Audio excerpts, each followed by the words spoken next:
രാജ്യത്ത് CAA നടപ്പാക്കി CAA പ്രകാരം അപേക്ഷിച്ച 14 പേർക്ക് പൗരത്വം നൽകി. CAAക്കെതിരായ ഹർജികൾ സുപ്രീം കോടതിയുടെ പരിഗണനയിൽ ഇരിക്കെ കൂടിയാണ് കേന്ദ്രത്തിന്റെ ഈ നടപടിയെത്തിയത്. കേന്ദ്ര ആഭ്യന്തര സെക്രട്ടറി അജയ് ഭല്ലയാണ് പൗരത്വ സർട്ടിഫിക്കറ്റ് കൈമാറിയത്. ബി ബാലഗോപാൽ ചേരുന്നത്. ബാലു, നിർണായകമായ വിവരമാണ്. എന്തെല്ലാമാണ് കൂടുതൽ വിശദാംശങ്ങൾ അറിയുന്നത്? ലോക്സഭാ തെരഞ്ഞെടുപ്പ് പൂർത്തിയാകുന്നതിന് മുമ്പ് തന്നെ രാജ്യത്ത് CAA നടപ്പിലാക്കുമെന്ന് കേന്ദ്ര ആഭ്യന്തരമന്ത്രി അമിത്ഷാ അറിയിച്ചിരുന്നു. ഇതിൻ്റെ ഈ വാക്കുകൾ അന്വർത്ഥമാക്കുന്ന രീതിയിലാണ് ഇന്ന് കേന്ദ്ര ആഭ്യന്തര സെക്രട്ടറി അജയ് ഭല്ല CAA പ്രകാരം പൗരത്വത്തിന് അപേക്ഷ നൽകിയിരുന്ന 14 പേർക്ക് പൗരത്വ സർട്ടിഫിക്കറ്റ് ഇപ്പോൾ നൽകിയിരിക്കുന്നത്. ഈ മാർച്ച് 11-നാണ് ഈ പൗരത്വ ഭേദഗതി നിയമത്തിൻ്റെ ചട്ടങ്ങൾ വിജ്ഞാപനം ചെയ്തുകൊണ്ടുള്ള ഉത്തരവ് കേന്ദ്രം പുറത്തിറക്കിയത്. ഇതിന് പിന്നാലെ പൗരത്വത്തിന് അപേക്ഷ നൽകിയവരിൽ നിന്നാണ് ഇപ്പോൾ 14 പേർക്ക് കേന്ദ്ര ആഭ്യന്തര സെക്രട്ടറി അജയ് ഭല്ല ഡൽഹിയിൽ വെച്ചിരുന്ന ഈ സർട്ടിഫിക്കറ്റ് നൽകുകയും ചെയ്തിരിക്കുന്നത്. 2019-ലാണ് പൗരത്വ ഭേദഗതി നിയമം പാർലമെന്റ് പാസ്സാക്കുന്നത്. പിന്നെ ആ നിയമത്തെ ചോദ്യം ചെയ്തുകൊണ്ട് ഏതാണ്ട് 200-ലധികം ഹർജികൾ സുപ്രീം കോടതിയുടെ പരിഗണനയിലാണ്. ഇക്കഴിഞ്ഞ മാർച്ചിൽ ഈ ഹർജികൾ സുപ്രീം കോടതിയിൽ വീണ്ടും പരിഗണനയ്ക്ക് വന്നിരുന്നു. എന്നാൽ സുപ്രീം കോടതി CAA സ്റ്റേ ചെയ്യുവാൻ വേണ്ടി വിസമ്മതിക്കാനുണ്ടായത്. കേന്ദ്ര സർക്കാരിന് നോട്ടീസ് അയക്കുകയും ഇക്കാര്യത്തിൽ വിശദമായ വാദം കേൾക്കലിന് തയ്യാറാണെന്ന് സുപ്രീം കോടതി വ്യക്തമാക്കുകയും ചെയ്തിരുന്നു.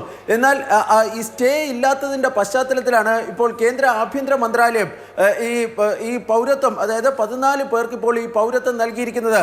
കേരളവും ബംഗാളും ഉൾപ്പെടെ വിവിധ സംസ്ഥാനങ്ങൾ ഈ പൗരത്വ ഭേദഗതി നിയമം നടപ്പിലാക്കില്ല എന്ന് നേരത്തെ വ്യക്തമാക്കിയിരുന്നു. എന്നാൽ ഈ പൗരത്വ ഭേദഗതി നിയമത്തിന്റെ മുഴുവൻ നടപടിക്രമങ്ങളിലും ഈ കേന്ദ്ര ആഭ്യന്തര മന്ത്രാലയം പ്രത്യേക ഓൺലൈൻ പോർട്ടലിലൂടെയാണ് നടപ്പിലാക്കിയത്. അതായത് ഫലത്തിൽ സംസ്ഥാനങ്ങൾക്ക് ഈ പൗരത്വം നൽകുന്ന നടപടിക്രമങ്ങളിൽ കാര്യമായ ഒരു ഇടപെടൽ നടത്താനോ അല്ലെങ്കിൽ അതിൽ അവർക്ക് ഏതെങ്കിലും തരത്തിലുള്ള പങ്കോ ഇല്ല എന്നതാണ് യാഥാർത്ഥ്യം. ഏതായാലും CAA തെരഞ്ഞെടുപ്പ് കഴിയുന്നതിന് മുമ്പ് തന്നെ നടപ്പാക്കുമെന്ന അമിത്ഷായുടെ വാഗ്ദാനമാണ് ഇപ്പോൾ ഒരർത്ഥത്തിൽ ഈ 14 പേർക്ക് പൗരത്വ സർട്ടിഫിക്കറ്റ് നൽകിക്കൊണ്ട് കേന്ദ്ര സർക്കാർ പാലിച്ചിരിക്കുന്നത്. ബാലു, പ്രധാനമായും ഇതിൽ ഈ ഉത്തരവ് അങ്ങനെ പുറത്തിറങ്ങിയിട്ടുണ്ടോ? ആർക്കൊക്കെയാണ് ഈ 14 പേർ, എങ്ങനെയാണ്, ഏത് രീതിയിലാണ് നടപ്പാക്കിയിരിക്കുന്നത്, എങ്ങനെയാണ് പൗരത്വം നൽകിയത് എന്നതുൾപ്പെടെയുള്ള വിശദാംശങ്ങൾ ഇതിൽ പറയുന്നുണ്ടോ? അതിന്റെ വിവരങ്ങൾ കൂടി. ആഭ്യന്തര മന്ത്രാലയം പുറത്തിറക്കിയിരിക്കുന്ന വാർത്താക്കുറിപ്പിലാണ് ഈ പൗരത്വ ഭേദഗതി നിയമം നടപ്പിലാക്കിക്കൊണ്ട് 14 പേർക്ക് ഈ പൗരത്വ സർട്ടിഫിക്കറ്റ് നൽകിയിരിക്കുന്നു എന്ന കാര്യം വ്യക്തമാക്കിയിരിക്കുന്നത്.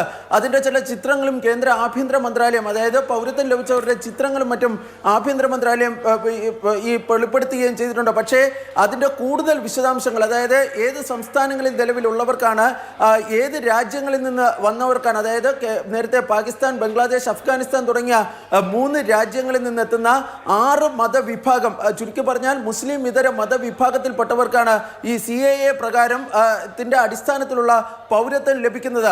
അത് ആർക്കൊക്കെയാണ് ലഭിച്ചത് എന്നതിനെ സംബന്ധിച്ചുള്ള ഒരു വ്യക്തത ഈ വാർത്താക്കുറിപ്പിലില്ല. മറിച്ച് 14 പേർക്ക് ഇന്ന് കേന്ദ്ര ആഭ്യന്തര സെക്രട്ടറി ഈ പൗരത്വ സർട്ടിഫിക്കറ്റ് വിതരണം ചെയ്തുവെന്നും CAA പ്രത്യേകതയെ സംബന്ധിച്ച് അദ്ദേഹം ഈ പൗരത്വം ലഭിച്ചവരോട് സംസാരിച്ചു എന്ന് മാത്രമാണ് ഈ കേന്ദ്ര ആഭ്യന്തര മന്ത്രാലയത്തിന്റെ വാർത്താക്കുറിപ്പിൽ വ്യക്തമാക്കിയിരിക്കുന്നത്. ഏതായാലും ഇതിന്റെ കൂടുതൽ വിശദാംശങ്ങൾ ഒരുപക്ഷെ വരും മണിക്കൂറുകളിൽ ലഭ്യമാകുന്നതായിരിക്കും.